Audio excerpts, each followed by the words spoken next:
Good evening. You're either watching or listening to Redwood Wonk. I'm with David Frank. My name is Eric Kirk. We are talking national news, national political news of the day. And, there's no way we can't talk about the inauguration and the executive orders. That will take up the first two segments of tonight. The inauguration, I mean, it shouldn't be political, but Michelle Obama decided not to show up. That became something of a controversy. But everybody else was there: George Bush, the Clintons, President Obama, and of course Biden and Jill Biden.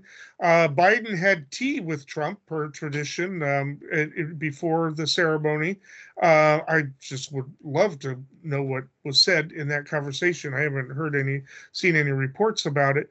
And so what happened? Well, Trump gave a very non-gracious speech talking about the cancer and blah, blah, blah. And again, it's just very little to inspire other than the country sucks right now and I'm going to fix it. Basically, that was, what he said, and basically said that he wants people in government that are loyal to him, something that he is moving forward on.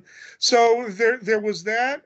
He did at one point mention that he's going to change the name of Gulf of Mexico to Gulf of America, something he's been promising in recent months. That had the whole Democratic delegation laughing, except not George Bush. George Bush kind of took it seriously, but everybody else just couldn't keep it together.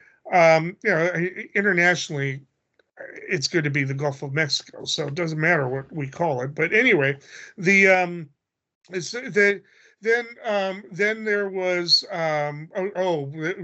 for the speech at one of the rallies beforehand, we consider it all part of the inauguration. Elon Musk made a little bit of history with a hand gesture he did of to his chest and up. Like that, and people at first were saying that was the Nazi salute, and apparently it is, because you can actually find a film of Nazis doing just that.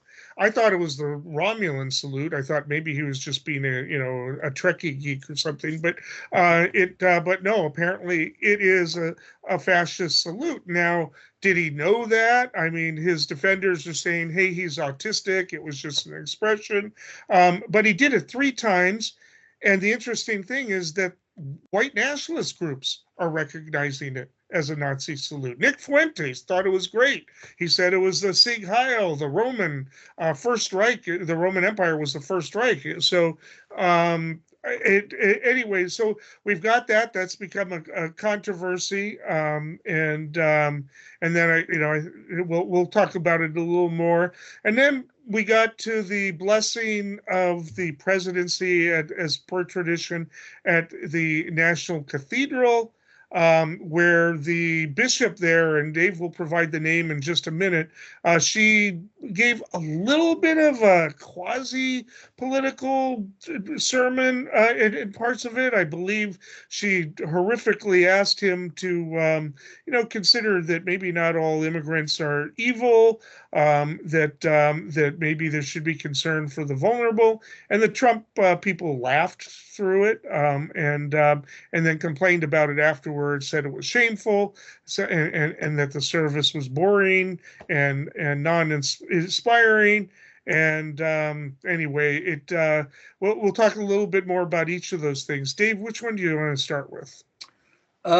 Thank you for that setup, as always. I'm going to go ahead and just start super high level, and then we'll drill down, because I think that big picture for me, there was a positive presence, which was the orderly transfer of power. Yes. All living presidents attended, and that's actually a pretty stark contrast with last election, 2020. Good point. There was no storming of the Capitol, nothing. Yeah.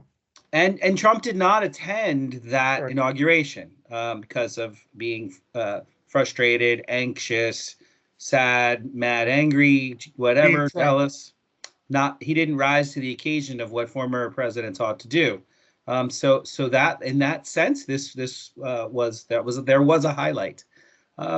Also, I think there was an oddity that it just needs to be mentioned, that in the days leading up to the inauguration, there was a brazen cashing in on popularity and power. The Trump family released a crypto coin that can't be spent. So it's basically just an opportunity to invest in Trump. I think I heard that the family's holding about 80% of the total number of, access, shares of this coin. And it rose to $70 in value, which means that they made tens of billions of dollars in the days leading up to the inauguration out of thin air. But it did tank on the day of the inauguration. I don't understand why, but it went down. Yeah, interestingly, in part, Melania launched her own coin, and there's only a finite amount of people that don't understand the reality here. And so some of the people took their money and spread it out between the coins, is what I heard. So, but she cashed in too. She got a $40 million contract to do a biopic with Amazon. So there's a little bit of a tarnish, to say the least, just a cash grab. I thought that was lowbrow at best. Also, in the Capitol Rotunda itself, they weren't outside, they were inside, and so it was a very small group of people. But it was filled with tech billionaires, yes, and donors who were placed prominently. And in fact, I saw cabinet nominees who were like tucked in the back and not even front and center. So we know the priorities. There were no titans of industry there. It was just really technology companies. We don't have to go down the list, but it's the usual suspects of people that have given millions of dollars to Trump. The three richest people in the world that in an address that Bernie Sanders gave, which I recommend people go see, possess more wealth than 40% of the country. Yeah, madness, right? So let's just pivot now to that national prayer. So that interfaith service at the National Cathedral is a tradition that goes back longer than a century. It was the Right Reverend Mary Ann Buddy, I think that's how you pronounce her name, the Episcopal Bishop of Washington. And I think what was so controversial, twofold. One is that she said that she's hopeful or recommending that presidents show compassion. And I'm going to give a quote here. She said, particularly for the people who pick our crops and clean our office buildings, who labor in poultry farms and meatpacking plants, who wash the dishes after we eat in restaurants and work the night shifts in hospitals. The vast majority of immigrants are not criminals. They pay taxes and are good neighbors. Nothing controversial there. No. The wheels of economy go around in part because of the flow of immigrants into our country. But the narrative around immigrants, that the Trump team in their election success, their investment in this narrative, this dialogue, made it so that somehow sounded controversial.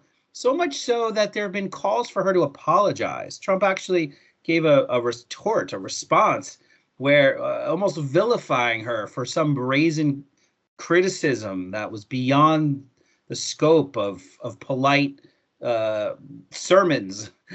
So it's a bizarro world reality where those statements are controversial, I would say.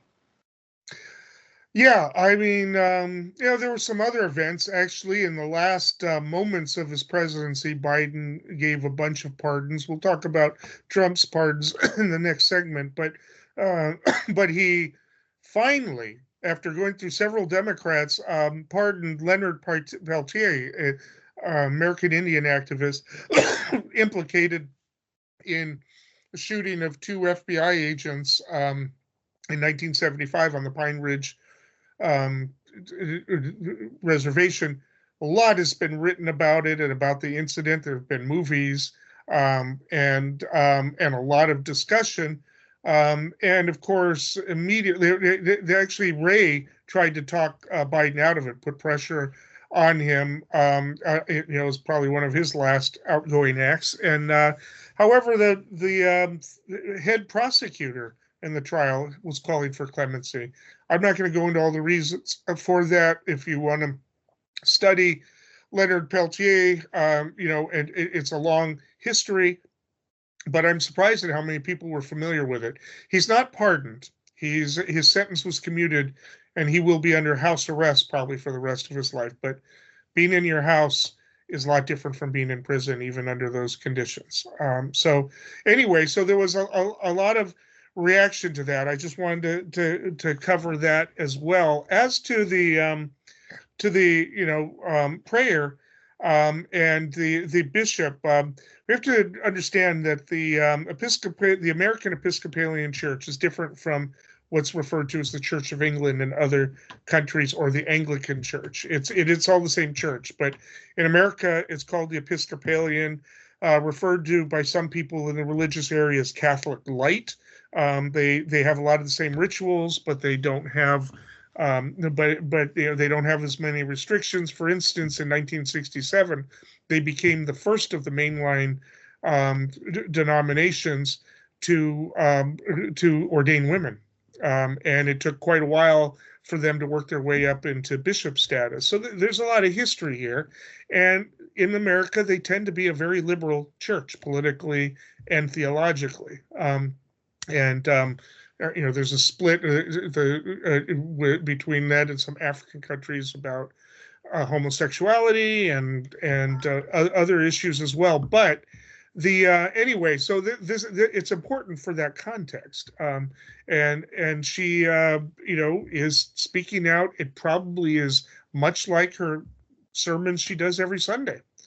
Because you always find social gospel sermons with most Episcopalian priests. They're actually priests and bishops. They're called priests. They actually are in the apostolic succession. The whole when King Henry the Eighth needed to have a divorce, he created his own church, broke off. I mean, that's how it's done. So it's important to understand the history here.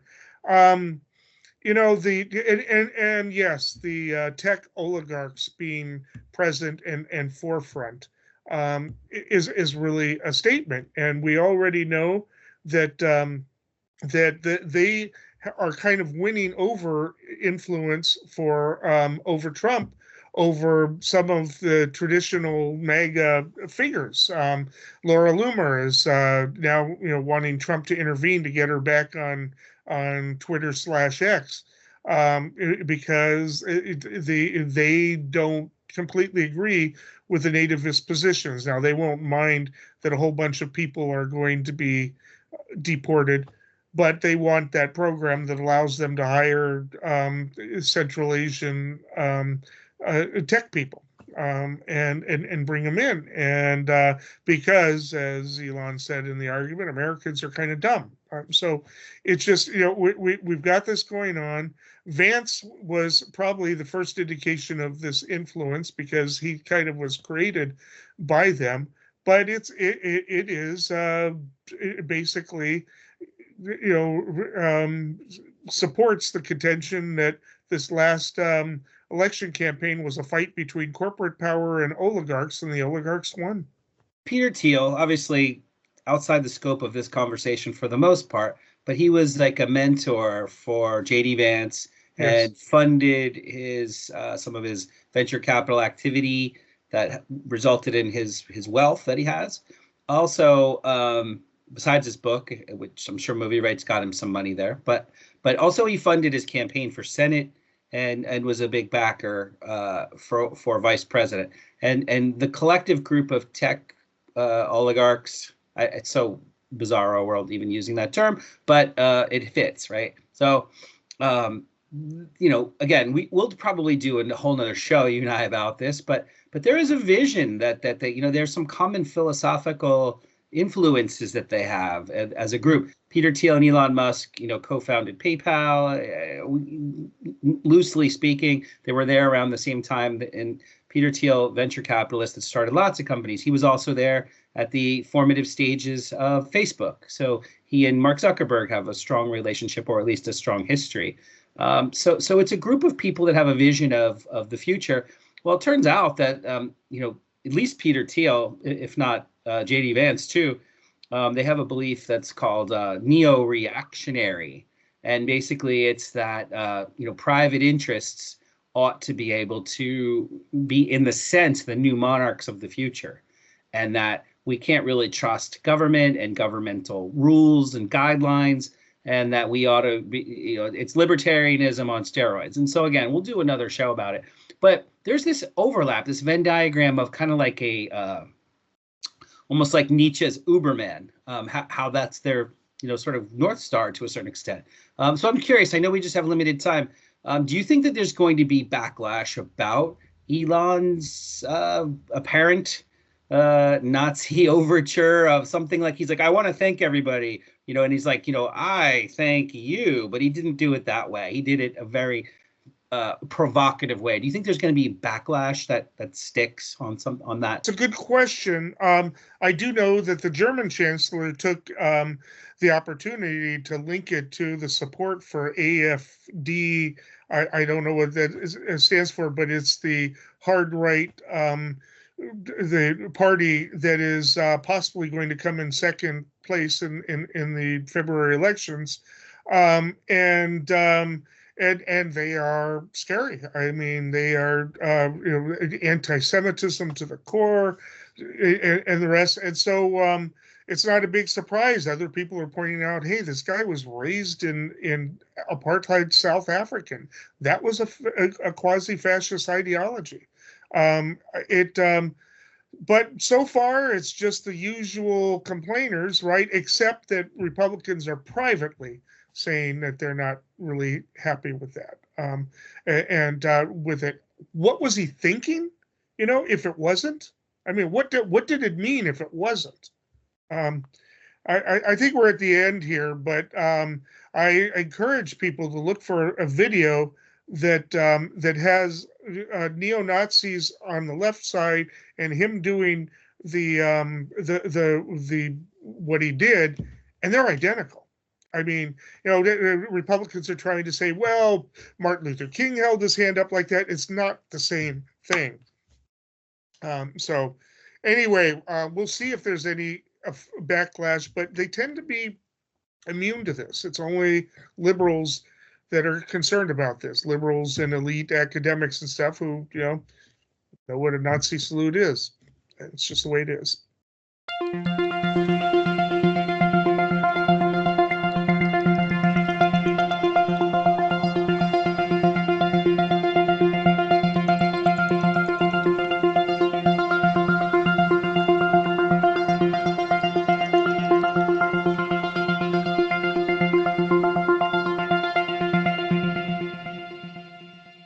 So this brings us to our next segment. Yes, those executive orders. There's too many things to go into, but some of the basics that are really important. He declared a national state of emergency that he believes is going to allow him to send the military to the border. There apparently is a law from the 19th century that says military cannot be used to enforce civil laws. We'll see how that plays out. I would say normally, if that's the law, it would govern it. But the Supreme Court is going to be the ultimate decider of that. It also allows him to circumvent certain legislation to enforce the border. He has declared it to be an invasion. How long that the state of emergency or an invasion lasts is anybody's guess. He's not putting a cap on it, but he is using it to basically, it's not martial law, but to circumvent laws based on, unfortunately, the laws that Congress wrote.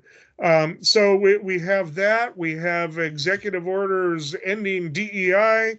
They're getting ready to fire DEI throughout the government. Anybody who's a DEI hire actually is on paid leave right now, pending their investigation into them. The first woman to head a military branch was fired from the Coast Guard immediately, like within minutes of coming in. There is an order that denies birthright citizenship to children born of undocumented immigrants. Immediately, 22 states and a bunch of human and civil rights organizations filed suit on that. And in fact, actually, A slew of lawsuits was filed within minutes of him being sworn in, as to the DOGE, as to whether or not that violates statute. I mean, they're being hit with lawsuits. The Trump people are calling it lawfare, which is what they were, saying before about the lawsuits and criminal actions against Donald Trump. He also signed an executive order that defines man or men and boy or boy shall mean adult and juvenile human males, respectively. A female means a person belonging at conception to the sex that produces the large reproductive cell. And male means a person belonging at conception to the sex that produces the small reproductive cell. Well, this effectively makes everybody women, because everybody is actually conceived female, and for about 6 weeks they produce the large reproductive cell, and after that, in gestation, it changes. So congratulations, Donald Trump. He basically executive ordered himself the first female president. Other people have tried, but he accomplished that. It's ridiculous. They didn't bother to consult science for that, but the idea is to not recognize transgender in any of their hiring, or the like. There are other orders that are, we can go into a few of them. Let me just real quickly. The Attorney General is to help states get lethal injection drugs. He's allowing change the name of Mount McKinley to Mount Denali, which had been renamed in 2015 under Obama at the request of Native elective tribes and politicians. And that sparked anger in Ohio. That's where Vance is from. So it's back to being Mount McKinley, even though President McKinley never in his whole life stepped foot in Alaska any more than he stepped foot into Humboldt County. But, as we well know, there's some other orders. We're suspending for 90 days all U.S. aid, everything, pending reviews. Cuba is once again a terrorist state. It's hard to know. And he has undone Biden energy mandates and the rest, but it's not going to change. It's not going to end the programs. And the other thing of possible concern for Humboldt County is he has suspended the sale of all leases for wind farms pending his investigation as to whether or not wind is a decent source. And we already know what his conclusions are. Other orders too, but I think those are the ones that came to me. Are there any others that drew your attention? Yeah, there's a bunch. I went through a couple different places to see what stood out to me. And I think the big one, it's not an other, it's just to underscore what you said, declaring that national emergency at the U.S.-Mexico border, in that it empowers officials to repeal, this is a quote, repeal, repatriate, or remove any alien engaged in the invasion of the southern border. So by declaring an emergency, it frees up resources and administrative powers to enable those mass deportations. He's instructed the Department of Defense and Homeland Security to start constructing physical border barriers. Just the other piece on top of this, which you referenced also, is that it's designated certain international cartels and organizations as foreign terrorist organizations, and they're invoking the Alien Enemies Act of 1798 to start targeting organizations across cross-border, what they're calling terrorists, but they're really cartels, which means that there'll be at the very least intelligence, if not also kinetic warfare across the border into Mexico and Latin America. So they're gearing up to mobilize against cartels. Also, they've suspended the U.S. refugee admissions program, which if you look at like the Venn diagram of all the populations, New York Times published it, from different countries where people come from, they named most of those countries where refugees come from as specifically, categorically illegal. So they ordered Homeland Security to terminate all parole programs that are contrary to the policies of the United States established in these executive orders, including any refugee fleeing Cuba, Haiti, Nicaragua, or Venezuela. So suddenly it's illegal for the United States to take any refugees from those places, trying to undermine the rights to asylum in international law. Cuba is a terror state, but we're not going to do anything to help anybody escape it. Exactly. Yeah. And no suspending the U.S. refugee admissions program until, here's a quote, until such time as the further entry into the United States of refugees aligns with the interests of the United States. So they're going to cool off for 90 days and just say there are no refugees for now until we say otherwise. So, I mean, and you said ending birthright citizenship. A couple of ones I forgot to mention. Sure. Order pulling out of the World Health Organization again, and an order pulling out of the Paris Accords for climate global warming again. Although internationally they're saying, we all know you're going to be back in it probably in 4 years, so we don't really care at this point. You know, it's Biden has already implemented policies consistent with the accord, and they're going to be very difficult for Trump to undo for reasons we've discussed on other shows. Those are good additions. I was going to mention those, so thank you for jumping in and adding them. Also, I think that in energy, you said it, but there are specific areas that are protected in Alaska that were now unprotected and open for drilling. And that pausing the offshore wind, it was publicized as pausing offshore wind, but when you read the language, it says the heads of all relevant agencies shall not issue new or renewed approvals, rights of way, permits, leases, or loans for onshore or offshore wind projects pending a review per the order. So basically, it's no wind power can move forward in the country at all now until otherwise. So we have a couple more, and then we could kind of sum it up. I actually, of course, the electric car, the idea that we're going to have 50% electric car sales by 2030, that's gone. Liquefied natural gas export projects that were paused or restarted. But we're already the Saudi Arabia of the world when it comes to this. So now we'll just why slow down, right? Let's just be the best times 2. Labor reforms. I'm not going to go through all of them, but I have a couple sections on labor reforms. One of the big takeaway here is that they're saying all executive departments and agencies can no longer have any preferences, policies, programs, guidance, or other provisions that he's calling them categorically discriminatory and illegal if they are, if it's a private sector organization engaged in DEI, preferences, mandates, policies, programs, and activities. So they're not just federal employees, because you mentioned the federal employees.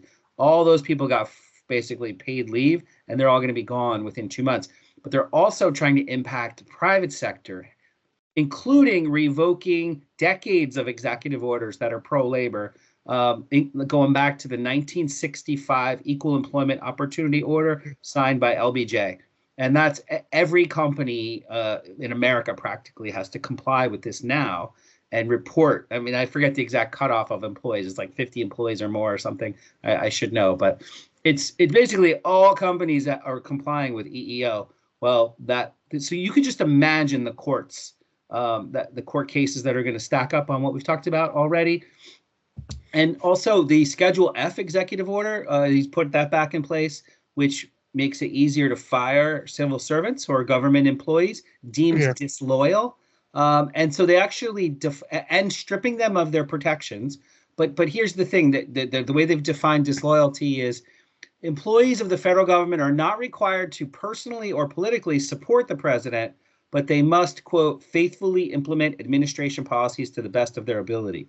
So there's going to be purity tests, basically, for federal employees.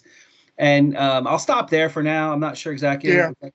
But one of the big things I want to throw to you is just imagine how many court cases are gonna result from the things we've mentioned. Hundreds, if not thousands. Thousands of cases, yeah.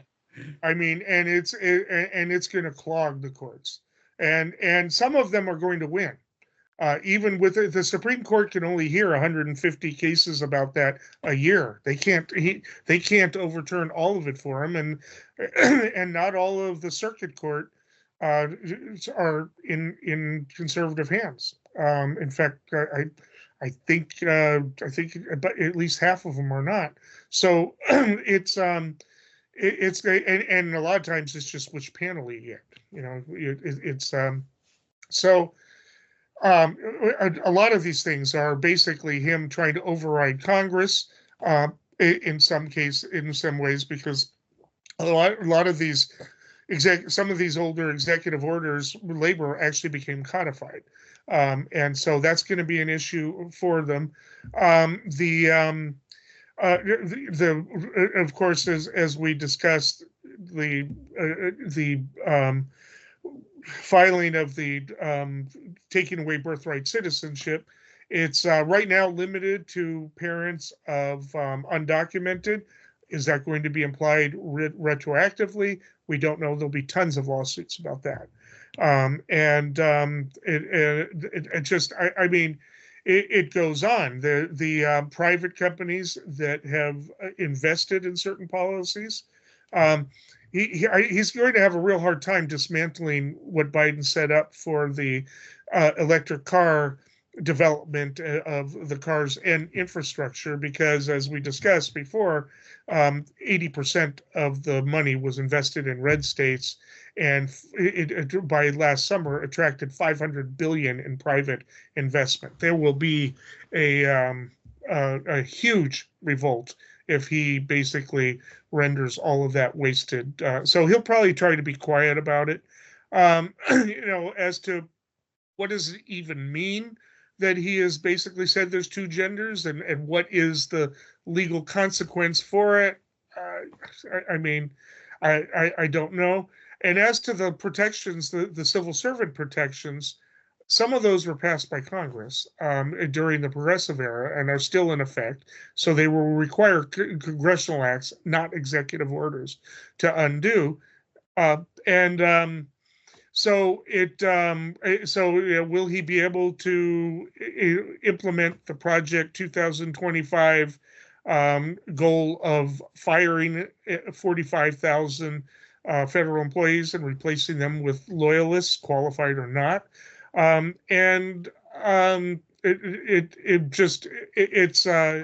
Anyway, boggles the mind. But almost every executive order he made is going to result in lawsuits, and he is going to lose some of them. He's going to have some wins. He's going to have some losses. And the question is whether or not he has congressional. We have 2 minutes left, and we haven't even gotten into the pardons. And he pardoned a convicted online drug dealer, of course, and Ulrich, I think his name is. I might have that wrong. Yeah, Ross Ulrich. Okay, and then he pardoned about 1,500 of the January 6th defendants, including about 400 of them who were convicted of attacking the police, and 16. I guess the more serious sentences, it's only been commuted pending investigation. The National Fraternal Order of Police, which had endorsed him, is dead silent. Another police union, I'm forgetting the name of it, is indignant, but I can't even believe that they're being indignant. He made this promise back when they endorsed him, before he endorsed him. So I'm sorry, they're either stupid or just pandering for the moment. We're just about done, but Dave, you want to have quick final words? Yeah, I'm glad you kind of pivoted over the pardons, because I think that's where a lot of the air gets sucked out of the room. People are outraged about it, and it's outrageous. It's obviously outrageous, but a lot of these other things kind of get lost in that outrage. Today, we celebrate the triumph not of a candidate, but of a cause. The cause of democracy. We are going to raise issues that, historically have not been raised. What about the nuclear option, doing away with the filibuster? I can tell you that would be the end of the Senate as it was originally devised. All of this is possible for America. Who was standing in the way? Mitch McConnell. Where an insurrection that sought to overturn an election, when that failed, the action moved into state capitals.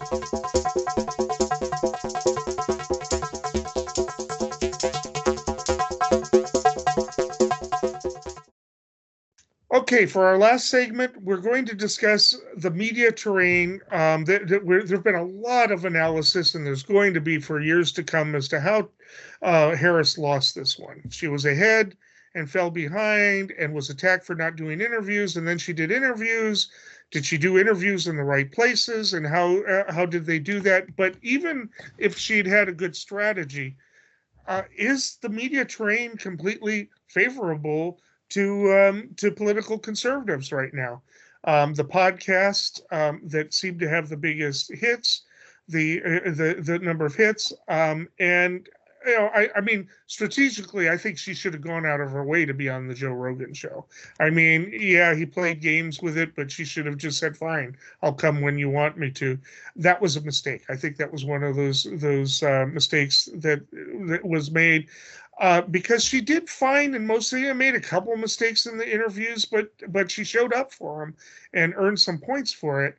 And if she was also free to talk about policy and not have to basically limit themselves to the Biden, Biden should have said, "Hey, talk about what your own policy is going to be, even if it's different from mine." They should have been released to do that. And but the way social media is structured currently, it benefits conservatives. The way the podcasts are pretty much replacing, the people who watch nightly news are already Democrats, right? I mean, and educated people and educated Republicans who also voted for Harris.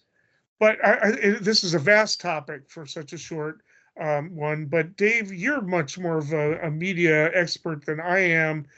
How is the media terrain playing against Democrats and progressives? Well, thank you for the compliment. I don't know expert, but I'll do what I can do. So I think when it comes to normal, traditional mainstream media as we know it, if you look at the ratings, we're talking about just as a snapshot, it has declined quite a bit since the election, in part probably frustration or resentment. But talking about 1 million people a day watch the news out of 330 million people out of 150 million households.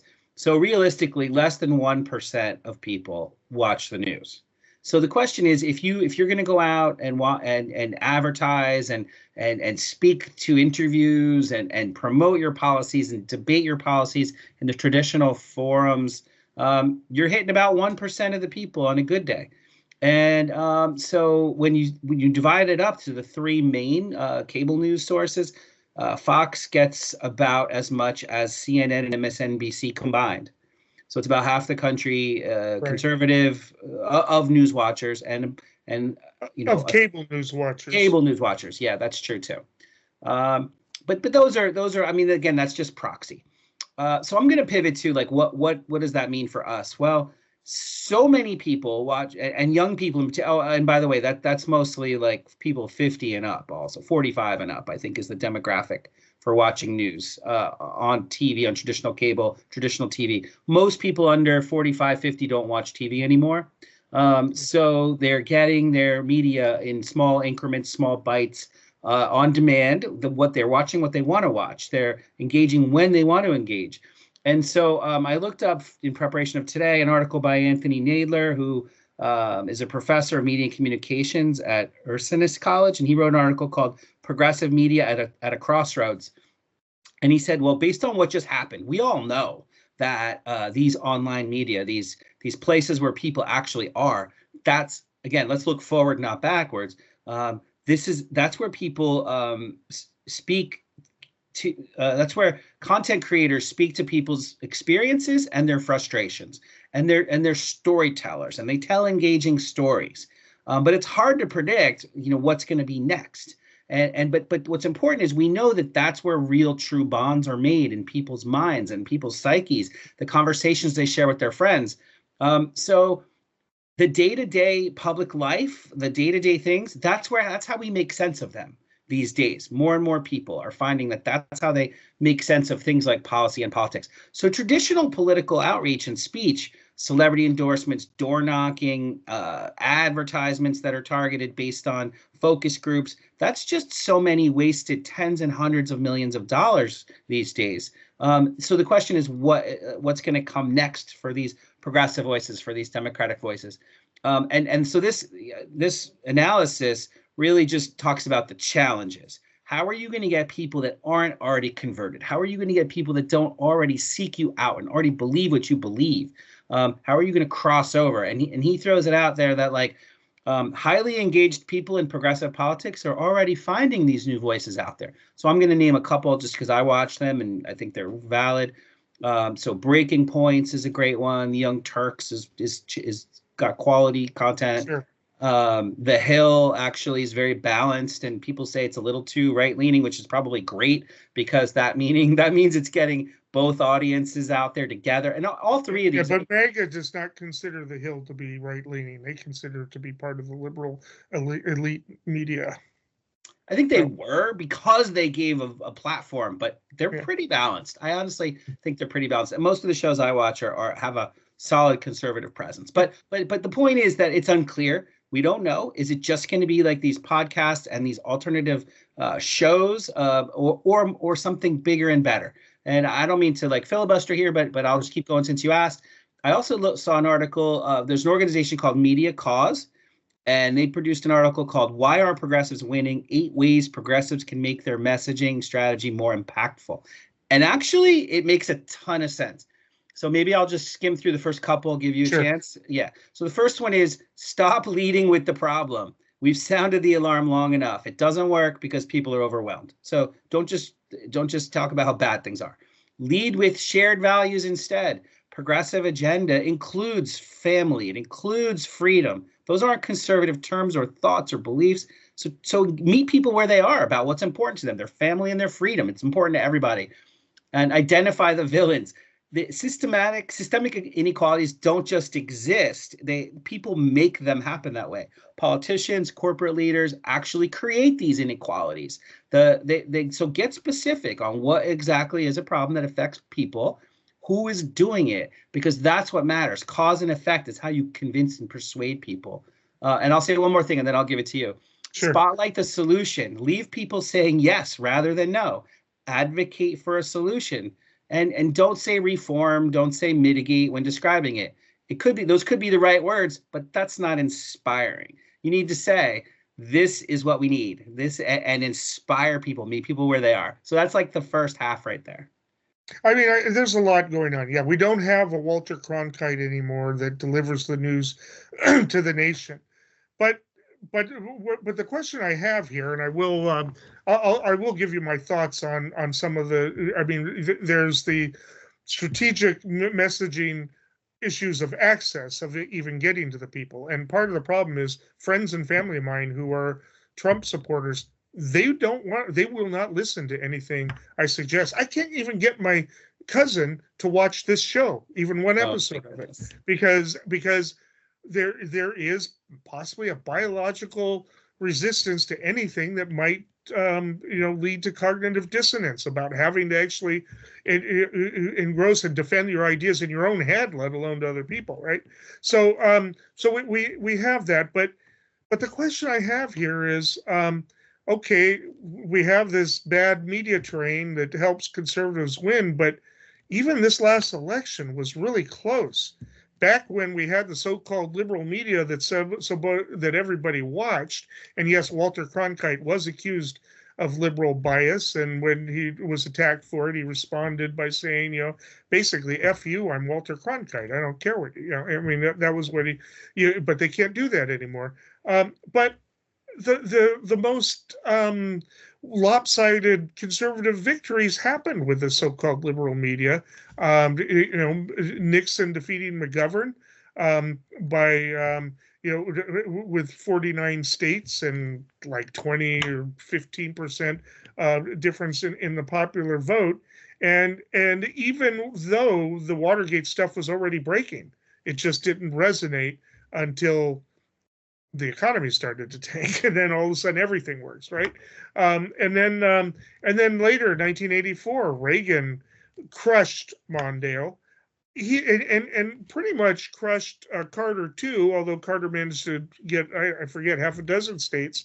Same thing with Dukakis, but so there were these horrible results back when the media, when we supposedly had this glorious liberal educational media. So I question the emphasis on that as the difference. However, you talked about the topics of messaging. I mean, I've been reading up on Schopenhauer lately. He actually was the first one, and it's been kind of confirmed by certain biological experiments that people have a negative reaction to people who they perceive to be smarter than them, or who think they're smarter than them, even if that person isn't trying to look down on them or isn't trying to make them look stupid.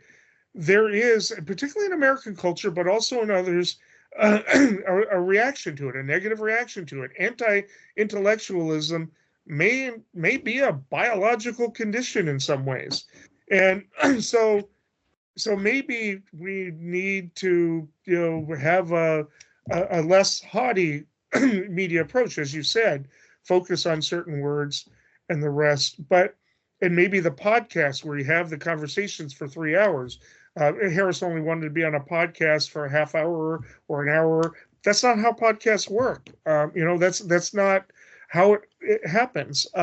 You need to be able to, politicians, if they're going to win, need to be able to say what they want to say and not what they think they have to say, to a certain degree, to be able to survive on a podcast, because you can only put BS out and lines and stuff so long. You can't be on a podcast for like 3 hours without revealing your thoughts. Trump reveals his thoughts. They're crazy, but they appeal to a lot of people. Harris, I don't know. You can't tell what was her and what wasn't her, right? Bernie Sanders can go on to anything. He can talk to anybody. He goes on to Fox News and the like.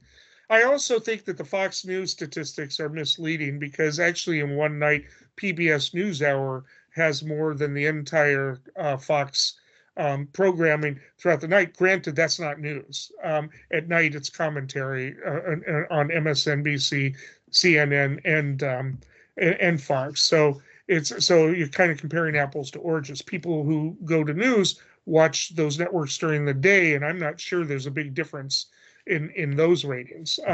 Or they watch NBC Nightly News or CBS or even PBS Nightly Hour. I bring that up because specifically they sometimes get more watching theirs than all three of the cable networks put together.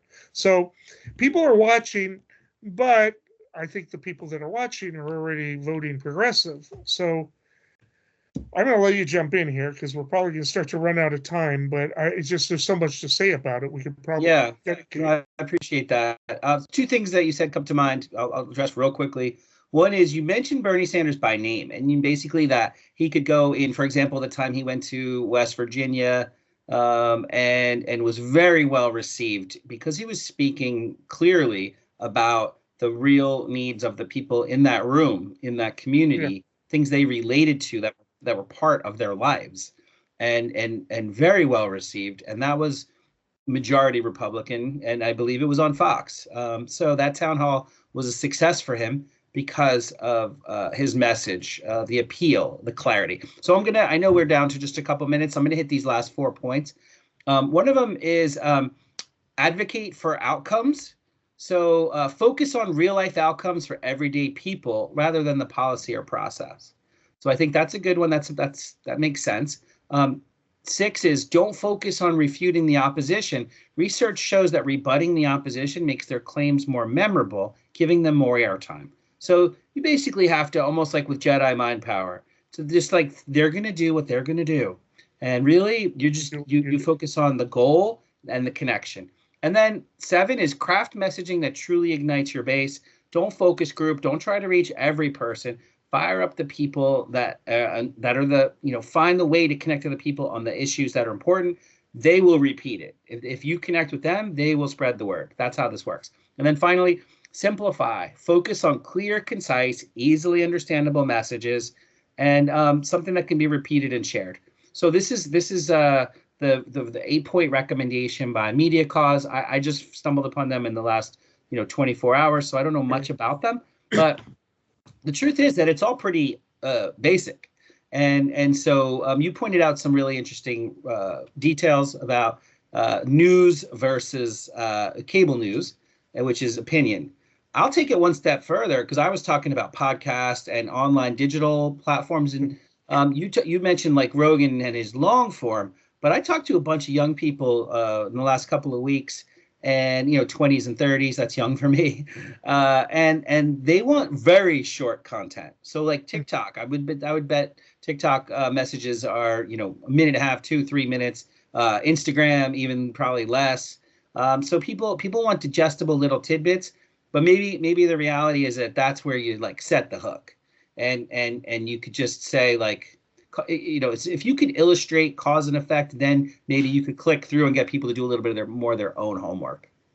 Because that's all you could do in that amount of time is basically whet their appetite and hope that they're going to be curious enough to move on. The problem that we have, and this is going to sound arrogant to anybody who's conservative, but one of the differences between liberal state of mind and conservative is that there is a profound lack of curiosity by a lot of the conservative figures. Trump is not curious about the world. Sarah Palin's not curious about the world. That's not all of them, but we don't have the William Buckleys anymore that wanted to intellectualize conservatism. It's just National Review is just basically a propaganda piece now, or center now. It doesn't have the interesting articles it used to have. Commentary has some, but we're out of time. We need to do this on this show, and maybe we need to go on to some other shows for a longer approach to talk about this.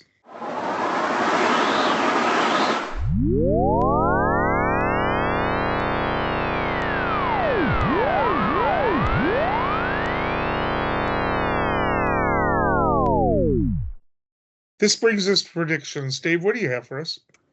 There's a grand bargain between Republicans and Democrats in the works in Washington, D.C. right now that links together ties between government funding, border money, disaster aid for wildfires, and a debt limit hike. So even though there's all this talk of the executive orders and extreme partisanship, in fact, they are working together behind the scenes as we speak. Senior GOP leadership are afraid that a reconciliation package that includes raising the debt limit will not get enough votes from the Republican Party in Congress before the pending March 15 government shutdown. And for his part, President Trump raising the debt ceiling is a top priority for him because he needs the debt ceiling greater to spend more and enable tax cuts. He has also expressed support for linking wildfire aid to this increase. Both Speaker Mike Johnson has floated that connection. Senate Majority Leader John Thune has indicated that he's open to linking everything together in a giant package, but he risks pushback. Both of them are risking pushback from GOP hardliners. So themselves and their leadership teams met with Trump yesterday, where they discussed that government funding deadline of March 15th, and he wants them to get it done fast. So my prediction is that this bipartisan agreement will come together and President Trump will get the debt ceiling increase he's demanding before a government shutdown threatens to undermine his first days, weeks, and months in office. Okay, well, I want to comment on during the campaign, Trump promised that he would end the Ukraine-Russian war within 24 hours. We're now well over 48 hours. It isn't happening. And quite frankly, it isn't happening.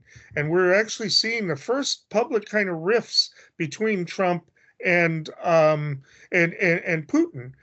Maybe Putin doesn't have everything on Trump that everybody has assumed he did. He is kind of being, qualifying his statements, saying that Russia is a failed economy and the rest. But he also said Russia lost 60 million people helping us in World War II. That has nothing to do with Putin. And by the way, that was the Soviet Union, not just Russia. But Putin is apparently not impressed with what's been proposed so far. We haven't even gotten to Zelensky.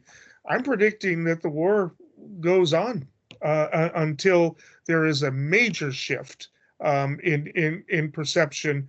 And I think the Republicans will push back against Trump if he tries to cut off all aid, and he knows that, and he's in a jam, and I think he doesn't know what to do, and I think he's got aides in there that don't know what they're doing, because at least John Bolton had some experience, right? And the rest, but he doesn't have anybody who does. He's surrounded himself with loyalists. I think this is going to be a major problem for him, because I don't think that war is going to end anytime soon. We'll find out if I'm right. Until next time, stay informed and stay engaged.